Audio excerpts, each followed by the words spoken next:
पांडे जी हैं, इनकी उम्र हो गई है 44 ईयर। ये हमारे पास 6 महीने पहले यहाँ पे हॉस्पिटल में आए थे। इनको एओर्टा का सीवियर प्रॉब्लम था, जिसको हम एओर्टिक एन्युरिज्म कहते हैं, और साइनस भी उसमें एनलॉयड था, और इनको एओर्टिक वेल जो था वो लीक कर रहा था। उसके लिए हमने इनका 6 महीने पहले बेंटाल ऑपरेशन यहाँ पे आयुष्मान स्कीम के थ्रू फ्री ऑफ कॉस्ट किया था। अब महेंद्र जी, आपको ना, आप भी समझिए बात अच्छे तरीके से। आपको एक हार्ट का वैल्व लगा हुआ है आपके हार्ट के ऊपर। वो वैल्व जो है वो मेटल का वैल्व है। तो वो मेटल का वैल्व आपके अंदर सारी जिंदगी भर रहेगा। इसके लिए आपका जो खून है शरीर का, उसको पतला करना पड़ेगा, सो दैट वो खून आराम से वैल्व के इर्द गिर्द आना जाना रख सके। नहीं तो क्या होगा कि अगर खून गाढ़ा रहेगा या नॉर्मल खून रहेगा, आप समझ रहे हैं ना, तो वो क्या होता है, वो जम जाएगा उसके ऊपर, और वो वैल जो हो ना, उसका खुलना बंद होना बंद हो जाएगा।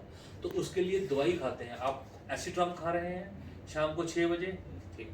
वो दवाई आपको 6 बजे जिंदगी भर के लिए खानी है, ठीक है। उसके लिए आईएनआर पीटीआईएनआर का टेस्ट होता है, वो अच्छी स्टैंडर्ड लेबोरेटरी से करवाना है, जैसे यहाँ पे आप करवाते हैं। हर 3 महीने के बाद, अभी शुरू शुरू में आपने थोड़ा जल्दी जल्दी में करवाए, अभी आपका आईएनआर जो है वो स्टेबल हो गया। अभी आज की रिपोर्ट ये है ना, तो आपका अभी कितना आईएनआर है आज का जो पीटी आईएनआर है वो 1, ठीक है, ये पीटी आईएनआर ठीक है। तो ये स्टैंडर्ड लेबोरेटरी से पीटी आईएनआर का रिपोर्ट होना चाहिए।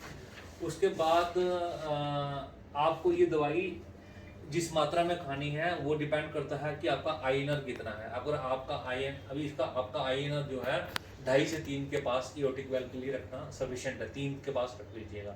3 से अगर आईएनआर कम हो जाएगा तो आपको एसिट्राम की मात्रा को बढ़ाना पड़ेगा, और अगर 4, 5, 6 के पास चला जाता है, 5 के ऊपर चला जाता है, तो उसको कम करना पड़ेगा। तो ये आपको सारी जिंदगी भर करना है। उसके अलावा आप भी बात समझिए, तो वेरियस प्रिकॉशंस होती हैं आपके लिए हार्ट के लिए। उसके लिए ये है, आपको जिस भी डॉक्टर के पास फ्यूचर में जाना है किसी भी किस्म का इलाज करवाने के लिए, उनको ये बताना है कि मेरे हार्ट में वैल डला हुआ है। और कोई भी किस्म की सर्जरी जिसमें खून का नुकसान होता है, जैसे दांत निकालना है आपको, अपेंडिक्स का ऑपरेशन करवाना है, घुटने का करवाना है, किसी भी चीज़ का, क्योंकि आप इस दवाई के ऊपर हो जिससे खून पतला हो रहा है आपका, तो आपको उसको डॉक्टर साहब को बताना है, सो दैट वो इस दवाई को बंद करें और दूसरे तरीके से एक दूसरा इंजेक्शन होता है वो लगाने के बाद आपको उस तरीके से ठीक किया जाए। लेकिन ये आपका काम है डॉक्टर साहब को बताने का। उसके अलावा कोई भी किस्म की चोट को आपने अवॉइड करना है। वो कैसे कर सकते हैं? नंगे पैर नहीं जाना, खेतों में नहीं घूमना जहाँ पे कांटा लग सके, या पाँव में, क्योंकि आपका खून पतला है, जहाँ पे भी चोट लगेगी खून बह जाएगा। तो कोई भी चीज़, जैसे आप चाकू से कुछ काट रहे हो या कुछ कर रहे हो, किसी भी इंजरी है, या कोई गेम खेल रहे हो, सपोज करो आप क्रिकेट खेलना चालू हो जाते हो या फुटबॉल खेलना चालू, जिसमें सपोज करो वो फुटबॉल आपके दिमाग में लगेगा, सर पे लगेगा तो ब्लीडिंग हो जाएगा, या गिर जाओगे, तो ऐसी चीज़ों को अवॉइड करना, ठीक है। कोई भी ऐसी चीज़ जहाँ पे भागते भागते बास के पीछे भाग रहे हैं, कुछ जहाँ पे आपको इंजरी होने का चांस होता है, उससे बच के रहना, ठीक है। इसके अलावा दांत का जो है ना एग्जामिनेशन, दांतों का एग्जामिनेशन हर 6-8 महीने के बाद किसी डेंटल सर्जन को जाकर दिखाना। दांत के अंदर कोई भी इन्फेक्शन नहीं होनी चाहिए, नहीं तो वो इन्फेक्शन जो होती है वो हार्ट के वेल के ऊपर आके हार्ट के वेल को इन्फेक्ट कर देती है। उसके अलावा कोई भी किस्म की और एडिशनल मेडिसिन या कोई और भी अपना ट्रीटमेंट होता है, डॉक्टर को सिर्फ ये बताना है कि मैं हार्ट का मरीज़ हूँ, मेरे को हार्ट का ऑपरेशन हुआ, उसमें वैल्व डला हुआ है, और मेरे को ये वाली मैं एसिट्राम की खून पतला करने वाली दवाई खा रहा हूँ, तो आप इसके हिसाब से उसका ट्रीटमेंट कीजिए। खाने में आप सब कुछ खा सकते हैं, कोई परहेज नहीं है।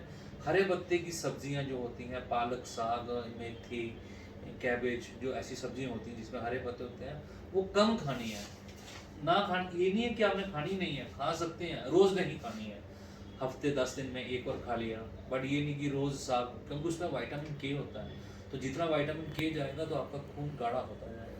इसके अलावा आपको सारी ज़िंदगी भर हमारे पास आके, जब किसी भी डॉक्टर के पास जिसको एसिट्राम और पीटीआईएनआर का समझ है, अपना ज़िंदगी भर ट्रीटमेंट करवा, इसी तरीके से आपका वैल ज़िंदगी भर चलता रहेगा और एक आप नॉर्मल ज़िंदगी बिता सकते हैं। अगर आपने इसमें लापरवाही की, दवाई खाना बंद कर दी, कुछ हो गई, ये चलता हुआ वैल जो है ना वो आपका रुक जाएगा।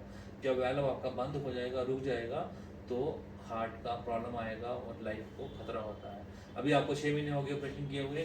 बेंटाल ऑपरेशन जो होता है, बेंटाल ऑपरेशन में पेशेंट का हार्ट का एओर्टिक वेल्व और जो उसके साथ एओर्टा होता है, इट्स ए मेजर ऑपरेशन, बहुत बड़ा ऑपरेशन होता है। तो अभी आपको 6 महीने हो गए हैं, आप हमको बताइए कि आप अभी कैसा फील कर रहे हैं, काम कर रहे हैं या नहीं कर रहे हैं? बहुत अच्छा है। बहुत बढ़िया से हम अभी काम कर रहे हैं और थोड़ा सा आराम बहुत लग रहा है, कोई तरह प्रॉब्लम होगा शरीर में नहीं है, बस सब ठीक है। तो आप अपना ध्यान रखिए और हमारे को बीच बीच में दिखाते रहिए, दवाई को मत छोड़िए। और बेंटाल ऑपरेशन के बाद आपकी ज़िंदगी जो है आने वाली वो नॉर्मल रहेगी, बट आपको अपना ध्यान रखना है और बीच बीच में फॉलो अप करवाते रहना है, बीच बीच में दिखाते रहने का। और कोई भी समस्या होगी आप हमारे को जानते ही हैं, फ़ोन कर सकते हैं, यहाँ पे आ सकते हैं। और झारखंड गवर्नमेंट की तरफ से और रिम्स हॉस्पिटल की तरफ से आपको पूरा सहयोग मिला है और मेरे को लगता है इससे बढ़िया कुछ हो नहीं सकता। कुछ नहीं, ठीक है, खुश हैं? ठीक है, एकदम खुश है। चलिए, शुक्रिया, थैंक यू वेरी मच।